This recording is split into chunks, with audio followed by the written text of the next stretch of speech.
There is a court settlement between organizers of the Cantrell recall effort, the Secretary of State, and the Registrar of Voters. And that's going to shrink the active voter list, which is what the recall organizers have been asking for. WGNO's Kenny Lopez is here with the latest. Kenny. That's right, Kurt and Susie. Recall organizers say a settlement has been reached, and it looks like at least 25,000 names will now be moved to the inactive voter list in Orleans Parish. You know, I've been wearing my little pin here. It reads, keep going, keep going.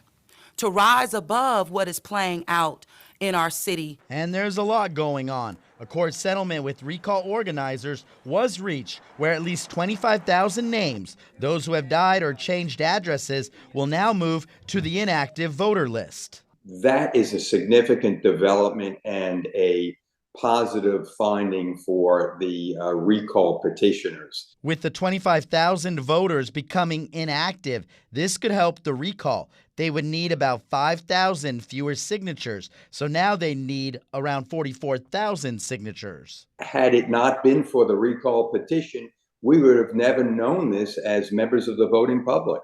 In a statement from the city about the court settlement, they say any backroom deals that result in tens of thousands of voters being disenfranchised in New Orleans is an assault on our democracy and an attack on black voting rights. Every concerned citizen should be concerned. Up until now, the mayor has remained pretty quiet about the recall, but she now says the recall is not about her not doing her job. But it's been a distraction to our voters, and one that has been majority funded by a Republican businessman, which is one of the top donors affiliated with the Trump regime. Recall organizers fired back, saying the fact that she'd create false narratives to create discourse on her own city instead of owning up to the truth says everything that needs to be said.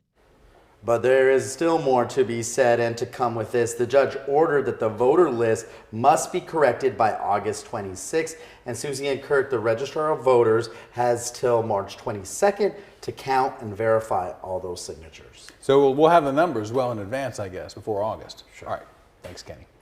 Well, in the other case involving the No Latoya campaign in court, today we learned that the recall organizers gave a digital copy of the petition signatures to the Times-Picayune as a matter of public record.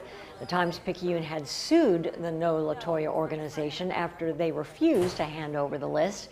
We reached out to the newspaper for comment but have not heard back.